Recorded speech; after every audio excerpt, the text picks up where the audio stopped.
Nobody has acquired more agencies or helped more agencies be bought or sold than my buddy Billy Batt. And I want to go inside his mind on how he does this, how many deals he has. He was showing me yesterday on his phone. You 300 plus. That's insane. Yeah. How are you doing it, and how did you become the guy? We originally were a sales team recruitment and marketing agency with a lot of design and automation. And we had everything streamlined. We were making a lot of money. And I sort of felt like I hit a plateau on my personal development. And so what I ended up doing was, I was like, I need to find something else that just struck a chord for me. I had to get that new fire in me. Started learning about M&A, and I didn't want to get in trouble for brokering a deal. So we learned how we took the real estate model to flip a business. And then from flipping the business, we took the marketing agency model for deal flow. We don't even run ads. It's straight up automations and DM and content posting. Even as of this morning, I just got another agency on our table, another SEO agency for sale. I'm sure the boys are going to love to hear about that. But that being said, and then now we've just made duplicatable systems that are super cheap and effective. And we use AI for a lot of our analytics, our initial checks. So we've been able to cut 70 to 80% of our costs and increase our deal flow by 10x by leveraging AI and automation. Crazy. How many deals do you have going on at the same time, and how do you manage that? Well, right now we're in the middle of a closing since yesterday. It's been nothing but fun dealing with all the lawyers and the lenders, to be honest. And so we have that one closing today. All the paperwork is done, and then we got 2 more closings in progress over the next 10 days. And we're working 21 offers at the same time. And I haven't even checked our weekly updates from our team yet, so we probably have about another 7 to 12 more deals that I haven't even looked at personally because our team is trained on this deal flow. Our goal right now is to start closing 15 deals a month, which I think we'll hit by the end of the year. Holy moly.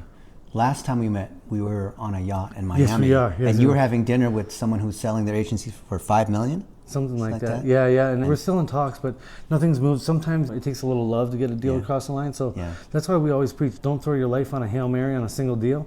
You need to have multiple deal flow and learn your deal structures. Deals can be expensive, but if you structure the terms correctly, you can actually walk away with a gold mine at the end of the day. And that's why we're here with the advisory board. One of my main things that I came here for, which I got, was crazy deal structures. And if you know how to navigate those waters, literally the world's your oyster when it comes to acquisitions. So a lot of our community, they're agencies, they're relatively small, they don't know what EBITDA is. So everything you're talking about with deals, they don't have context. That's right. So it takes a little bit of learning. This is a skill that you do not learn overnight. I geek out on it still every day. I still feel like I'm a baby in this game, even though I've been doing this since 2020.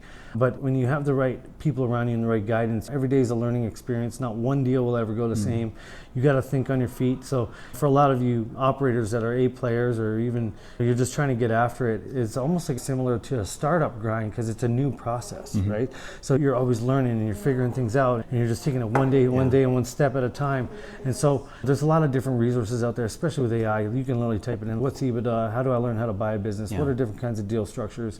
And you can start there just by leveraging the free tools or the cheap tools in your hands. You don't have to pay 20 grand to go and learn how to do that. You can go and get a lot of research done, but then when you're past that square one and you're ready to start doing deals, that's when I recommend you start getting tight with a good network, because that's where everything amplifies. They're not even that point. So a lot of these guys, they're grinding in their agency. They're working directly with their clients. Maybe they have 30 clients. They're doing a couple $1 million a year. And the idea, hearing you talk about deals, they haven't stepped out of it to understand, wait a minute, I can actually sell this thing, because they're so tied where they are the agency. That's right. So that's why we do exit prep for free. A lot of people charge for that, but we find it's a disservice, especially with the tools that we have at our fingertips nowadays.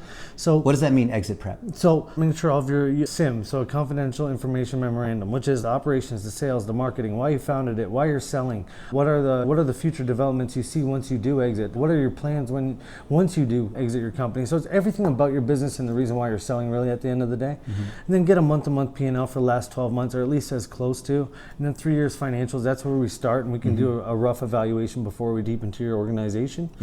That being said, once you have that, to say like, look, your sales is in order, but you have a little bit of operations, maybe needs a little love. Let's start looking for people that might be interested in buying in a strategic buyer, or maybe you need to implement a CSM so that way you can take care of those clients and really step out of that client operational work. So we'll even give suggestions to you guys for free If Dennis, you can reach out to him or us at the end of the day. But when you're looking at selling, get some advice from somebody who's wanting to give that advice away. You shouldn't be paying an arm and a leg for somebody's, at least the first consult. Yeah. I think this community, I know a lot of people here, there is sharks in the water, like real estate, right? There is. Yeah. But if there's a lot of giving people in this community. And so talking like a guy like me, I got no problem giving you guys free advice, because this is an arena that is unfamiliar. And I remember when I was unfamiliar and I got free advice from people. So the least I could do is give back to you guys. So what are you learning going on in the agency space? You're seeing so many deals. What's the common thread here? Yeah, AI integration is number one. And if you're not, you're probably your multiples are gonna go way down very soon. SaaS, we've noticed. So if your SaaS multiples have went down, but if you have AI, it's stayed around the same. Yeah. So if you run a SaaS business, and a lot of you agencies, I know you're building software.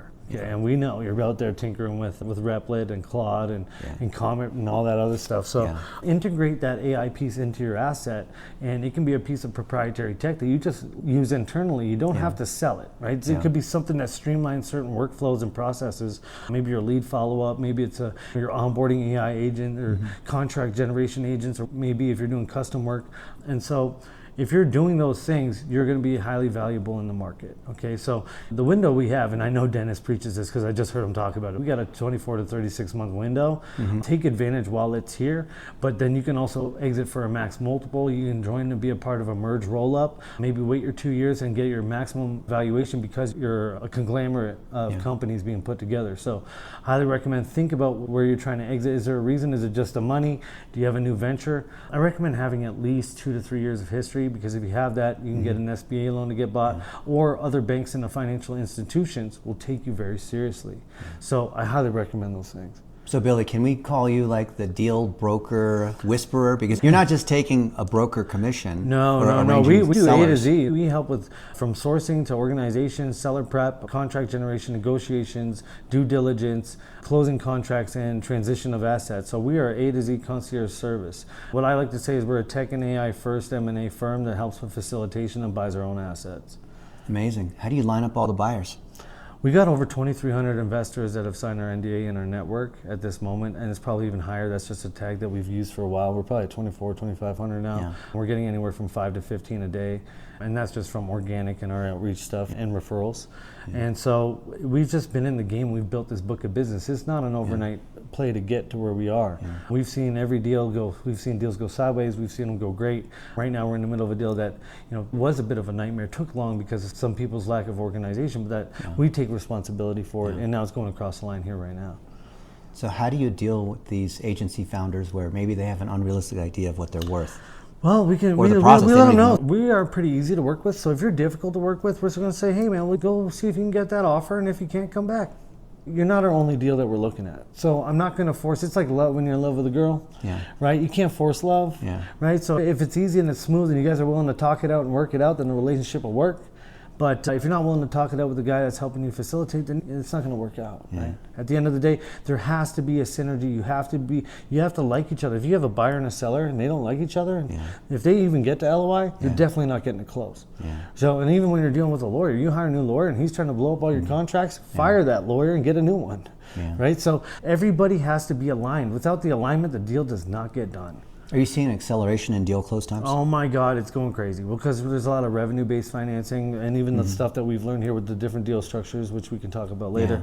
But there's many ways to skin a cat these days where it's... So tons of earnouts and less cash up front. Earnouts, leverage buyouts, or you're having higher price point getting paid down, but you're getting less cash down, they're coming capital out of pocket. They're leveraging either SBA or the revenue-based financing, or they have private money that they've raised, or people that they just have access to that will lend for a piece of the pie. Amen.